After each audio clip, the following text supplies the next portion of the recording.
मेरे जिगर के छल्लों, क्या हाल है आप सब लोगों की। उम्मीद करता हूँ कि आप सभी लोग बढ़िया होंगे और आगे भी बढ़िया रहना है। तो चलो बिना किसी देरी के आज का ये जो धमाकेदार एपिसोड है इसको स्टार्ट करते हैं। जैसा कि पिछले एपिसोड के अंदर हम लोगों ने देख लिया था कि शाओ ने मिस फैंग को हरा दिया था और मिस फैंग को हराने के बाद फिनिक्स क्लैन के लोग थे वो आगे आके शाओ से पंगा लेने की कोशिश करते हैं, लेकिन हमें दिखाया जाता है बीच में गु कबीले के गु चैन आ जाते हैं और कहते हैं कि आप लोगों को इस तरह से बीच में नहीं आना चाहिए, जैसा कि आप लोगों ने वादा किया था। और अगर शाओ जीत जाता है तो आप उसके साथ पंगा नहीं लोगे, लेकिन अगर शाओ हार गया तो आप उसे अपने साथ लेके जाओगे। लेकिन देखा जाए रूल्स के हिसाब से अभी के टाइम पे शाओ जीत चुका है, तो इसलिए आपको इन मसलों में बीच में पड़ने की कोई भी जरूरत नहीं है। तो ये सुन के वो जो लोग होते हैं वो बहुत ज्यादा गुस्सा हो जाते हैं, हमारी जो मिस फैंग है वो उससे कैसे आ सकते हैं, लेकिन अब वो लोग कुछ कर भी नहीं सकते थे, इसलिए वो लोग मुंह बंद करके वापस पीछे हट जाते हैं। हमें दिखाया जाता है शाओ को जो जल्दी से यूनर के पास जाते हैं। यूनर शाओ को देख के बहुत खुश हो जाती है, तो शाओ उसके पास जाता है, उसके सर पे थोड़ा बहुत मतलब हाथ वाथ फेरते और आसपास के लोग देख के तो जो गु कबीले थी खासकर वो तो उनकी बिल्कुल शौक थे, क्योंकि यूनर आगे से कोई भी रिएक्ट नहीं कर रही थी। वो जानते थे यूनर उनके दिल में एक देवी की तरह थी जो कि बहुत ज्यादा खूबसूरत है और उसकी खूबसूरती का मुकाबला कोई नहीं कर सकता।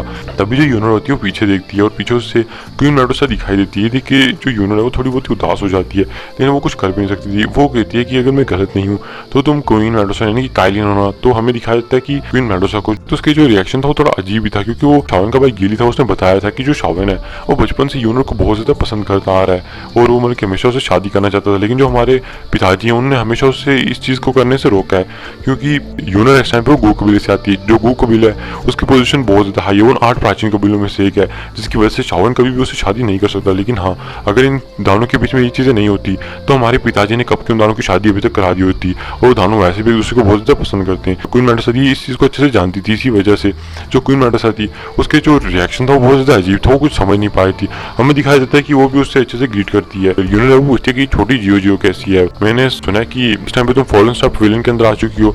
तो कहती है जियो जियो इस टाइम पे बिल्कुल ठीक है, और हाँ शाओन के साथ मतलब कि उसके कामों में हेल्प करने के लिए मुझे यहाँ पे आनी पड़ा, मैं उसकी बीवी जो हूँ। और यहाँ पे क्वीन मेडुसा समझ लो यार कोई भी मतलब कि मौका छोड़ नहीं रही है। और हमें दिखाया था यूनर ये सुन के थोड़ा बहुत उदास तो होती है, लेकिन वो कुछ कर भी नहीं सकती थी, क्योंकि उसे इस चीज़ को एक्सेप्ट करना ही पड़ेगा अगर शाओन के साथ रहना तो। और आसपास के जो गु कबीले के लोग थे वो तो बहुत ज़्यादा जेलस होने लगते कि भैया ये क्या चल रहा है यहाँ पे, क्योंकि मिस यूनर जो कि मतलब इतनी ज़्यादा खूबसूरत थी, उनसे मतलब कि किसी बंदे की दूसरी बीवी बनना पड़ेगा। अगर हमारे कबीले में किसी भी बंदे को कह दो कि भाई तुम्हें अपनी सारी दौलत छोड़ देनी पड़ेगी, तुम्हें मिस यूनर से शादी करने के लिए कोई भी कीमत चुकानी पड़ सकती है, वो जो बंदे वो तुम्हें अपनी फैमिली तक को छोड़ने को तैयार हो जाएंगे मिस यूनर के पीछे। लोग इतने ज्यादा पागल हो रही है, बंदे को देखो जैसे 2-2 लड्डू खाने की सोच रही है, क्या चल रहा है यार यहाँ पे। खा जाता है जो शाओन होता है वो थोड़ा बहुत इस टाइम पे उदास तो था, इन दानों की झगड़े को देख लिया, वो कुछ कर भी नहीं सकता था। हमें दिखाया जाता है वो थोड़ा सा हंसता है और कहता है कि चलो अब एक दूसरे को घूरना बंद करो और इधर आओ। शाओन है वो यूनर से पूछता है कि आखिर मुझे बताओ कि यहाँ की सिचुएशन इस टाइम पे क्या है। तो यूनर शाओन को मतलब कि बड़े प्यार से बताती है शाओन इस टाइम पे तुम समझ सकते हो कि जो लोग हैं वो बिल्कुल भी आगे बढ़ने की हिम्मत नहीं कर रहे, तो तुम इसके पीछे कुछ मतलब कि लग नहीं रहा अजीब सा। तो शाओन कहता है कि हाँ मुझे अजीब लग रहा है, क्या ये उन बीस्ट की वजह से हो सकता है। तो हमें दिखाया जाता है यूनर कहती है कि हाँ ये वही बीस्ट हैं जो वहाँ पे मतलब कि इस टाइम पे वो जो बॉडी ट्रांसफॉर्मेशन ट्री है उसके आसपास एक घेरा बना के रखे हुए हैं और बिल्कुल भी उसके नज़दीक नहीं जाने दे रहे।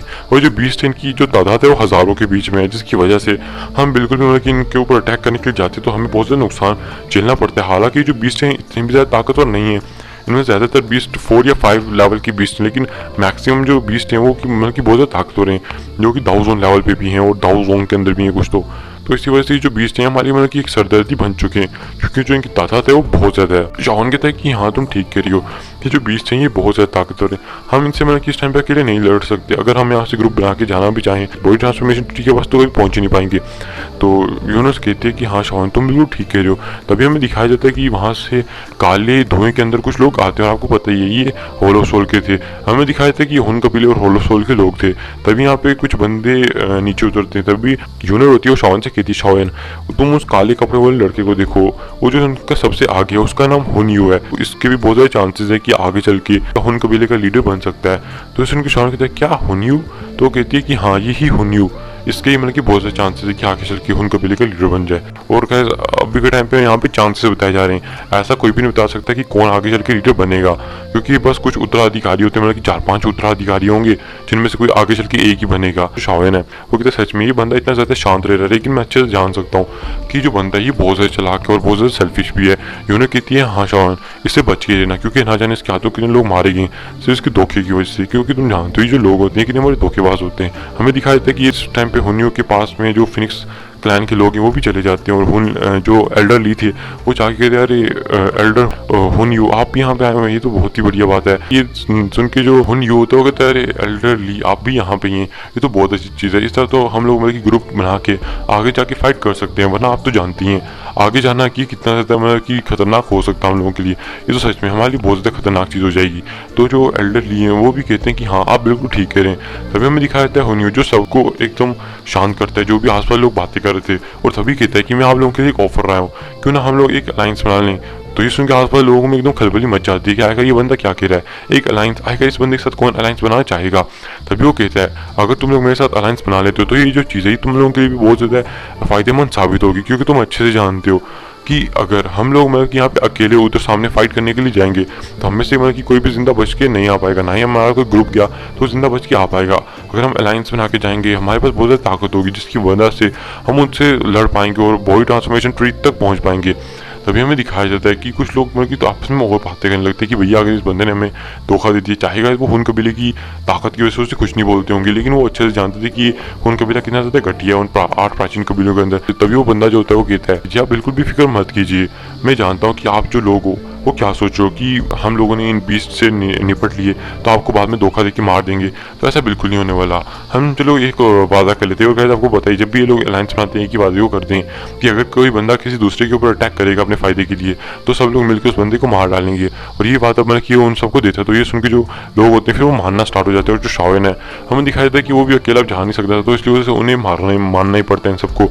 और शाओन गू कबीले को फ्लावर संप्रदाय और अपना फॉलन स्टार पवेलियन के साथ आगे बढ़ जाता है। और हमें दिखाया जाता है शाओन कहता है कि चाहे हम लोग इन लोगों के साथ इस टाइम पे अलायंस में ज्वाइन हुए हैं, लेकिन हम बिल्कुल भी अपनी पूरी पोटेंशियल को नहीं लगाएंगे और अपने आप को सेफ ही रखेंगे। तो उनकी यूनिट कहती है हाँ शाओन तुम बिल्कुल ठीक कह रहे हो, हमें अपने आप को सेफ रखना है और ज़्यादा मतलब कि आगे बढ़ने की कोशिश नहीं करनी है, क्योंकि होनी हुई है ज़रूर इतना ज़्यादा चला के ये ज़रूर कुछ ना कुछ इसने कोई प्लानिंग की होगी, तभी जो बंदा है हमें इस टाइम पे इन्विटेशन दे रहा है। ये हमें दिखाया जाता है वो जो लोग होते हैं वो एक बड़े से ग्रुप के अंदर आ जाते हैं। तभी होनियो कहता है कि इस ग्रुप को मैं लीड करूंगा। और अब देखा जाए तो हम लोग अब ग्रुप के अंदर आ चुके, तो अब हमें आगे चलना चाहिए जहाँ पर वो बीस्ट हैं। हमें दिखाया जाता है कि वो जो बंदे होते हैं जल्दी से उस जो जंगल है उसकी तरफ बढ़ने लगते हैं। और गाइस ये फॉरेस्ट के अंदर आप कह सकते हो एक और फॉरेस्ट है। गाइस यहाँ पे नॉवल के हिसाब से ऐसे होता है कि यहाँ पे बड़े बड़े मैदान है जिनको पहाड़ों ने घेर के रखा हुआ है, उसके आगे बॉडी ट्रांसफॉर्मेशन ट्री है, तो आपको पता लग जाएगा अभी के टाइम पे। हमें दिखाया जाता है ये जो लोग थे आगे बढ़ने लगते, तभी वो जो पहाड़ों के आगे जो जंगल थे उनमें से बहुत सारे बीस्ट निकल आते हैं। और ये जो बीस्ट है हज़ारों की तादाद में थे। हमें दिखाया जाता है ये बीस्ट एक दूसरे को आपस में घेर लेते हैं और इनकी जो लाइनअप थी वो सच में बहुत ज़्यादा भयानक थी। इस टाइम पे अगर ये जो बीस्ट हैं दहाड़ रहे थे और कोई कमज़ोर बंदा यहाँ पे होता तो उसकी तो पैंट गिली हो जाती है। यहाँ पे हमें दिखाया जाता है ये देखिए कुछ लोग डरने लगते, तभी हमें दिखाया जाता है हुनियो को जो कहता है कि अब हमें इनके ऊपर अटैक कर देना चाहिए। और जो बीस्ट होते हैं वो भी चले जाते हैं हुनियो पे अटैक करने के लिए। अब आप लोग सोचोगे कि सारे बीस्ट बॉडी ट्रांसफॉर्मेशन ट्री को क्यों बचा रहे हैं, कि ये जो ट्री है इसके पास इल्यूजन क्रिएट करने की सबसे ज़्यादा पावर है, जिसकी वजह से 5-6 वर्ग के या फिर 1000 वर्ग के जो पीक के वॉरियर है उनको भी मतलब कि आप कह सकते हो कंट्रोल कर सकता है। हालांकि जो ट्री थोड़ा इंजर्ड हो चुका है जिसकी वजह से ये सिर्फ 1000 के जो पीक के वॉरियर उन्हें बस इल्यूजन दिखा सकता है। और इसी वजह से ये जो बॉडी ट्रांसफॉर्मेशन ट्री है इसने आसपास के जितने भी बीस्ट है उन सबको भी अपने कंट्रोल में लेके रखा हुआ है। हमें दिखाया जाता है वो जो लोग होते हैं वो बीस्ट से फाइट करने लगते हैं। हमें दिखाया जाता है शाओन को जो अपनी टीम को बहुत ही अच्छे से कंट्रोल करता है। उन लोगों ने एक अच्छी सी फॉर्मेशन क्रिएट की हुई थी जिसकी वजह से कोई भी मतलब कि जैसी मतलब कि थोड़ा बहुत उसकी दुई कम और थी वो फॉर्मेशन के बीच में आके उन्हें सपोर्ट करने लगता था। और जो जिसकी दुई की रिकवर थी वो चला जाता था फाइट करने के लिए, और ऐसी करके वो ऐसे पीछे होते जा रहे थे। और जो शाओन की लीडिंग करने की क्षमता है किसी भी चीज़ को वो आप जानते हो कितनी अच्छी है और एक अच्छे से कमांड कर सकता है किसी भी बंदे को। हमें दिखाया जाता है जो शाओन है ये लोग मतलब कि आराम आराम से फाइट भी करते, अपनी बिल्कुल भी दुई को यहाँ पे वेस्ट नहीं करते, वो अपनी फिजिकल पावर से फाइट करते ताकि उनकी दुई जो है वो खत्म ना हो। और हमें दिखाया जाता है कि वो पीछे उधर इस टाइम पे हुनियो को भी नजर रखे हुए थे। हमें दिखाया जाता है जो हुनियो है वो बहुत तेज से इन लोगों के ऊपर अटैक कर रहा था और शाओन भी बिल्कुल शौक रह जाता है कि आकर ही चल क्या रहा है। हुनियो तो मतलब कि अपना एकदम 100% दे रहा है, जैसे कि हुनियो इनका बहुत बड़ा नेता और जो पीछे लोग होते हैं हमें दिखाया जाता है वो भी हुनियो के ऊपर आस्था था भरोसा करने लगते कि नहीं भाई हुनियो एकदम सही कह रहा है, वो सच में एक लीडर बनने के काबिल है। चाहे मतलब क्या वो हुन कबीले के लोग इतने ज़्यादा घृणित थे, कम से कम जो हुनियो है वो तो अच्छा इंसान है और लोग हुनियो को अच्छा इंसान समझ रहे थे। हमें दिखाया जाता है जो हुनियो है वो उनके भरोसे को जीत कर, और जैसे जो हुनियो होता है अब फाइट करते करते उसकी दुई खत्म होती है तो बाकी लोगों से कहता है कि मेरी दुई जो है वो खत्म हो चुकी है, तुम लोग देख सकते हो, इसलिए तुम लोग मुझे प्रोटेक्ट करो ताकि मैं कि तुम आगे फाइट करो, तब तक मैं अपनी दुई को रिकवर कर लूँ। हमें दिखाया जाता है वो जो लोग होते हैं अब तो हुनियों के ऊपर भरोसा कर बैठे थे, जिसकी वजह से वो चले जाते हैं आगे फाइट करने के लिए। लेकिन जो शाओयन था वो एकदम मैं क्या कह सकता हूँ सतर्क था, इसलिए वजह से वो आगे नहीं बढ़ता। वो जो पावरफुल लोग थे वो चले जाते हैं आगे फाइट करने के लिए। तभी हमें दिखाया था थोड़ी देर ऐसे फाइट करने के बाद जो हुन यू का मतलब क्या कैसे ग्रुप है वो वहाँ से गायब हो जाता है, मतलब कि हुन यू का ग्रुप और साथ में फिनिक्स क्लैन का ग्रुप, क्योंकि वो भी इस टाइम बहुत ज़्यादा सतर्क थे। जैसे उन्हें पता लगा कि हुनियो का ग्रुप गायब है तो वो भी गायब हो जाते हैं। तो जब शाओयन ये चीज़ देखता है कि वो तानो ग्रुप जो यहाँ से गायब हो चुके, तो शाओयन समझ जाता है कि आखिर ये जो लोग हैं कि ऐसा क्यों कर रहे थे। क्यों और इसी के साथ ये जो एपिसोड है ये भी यहाँ पे खत्म हो जाता है।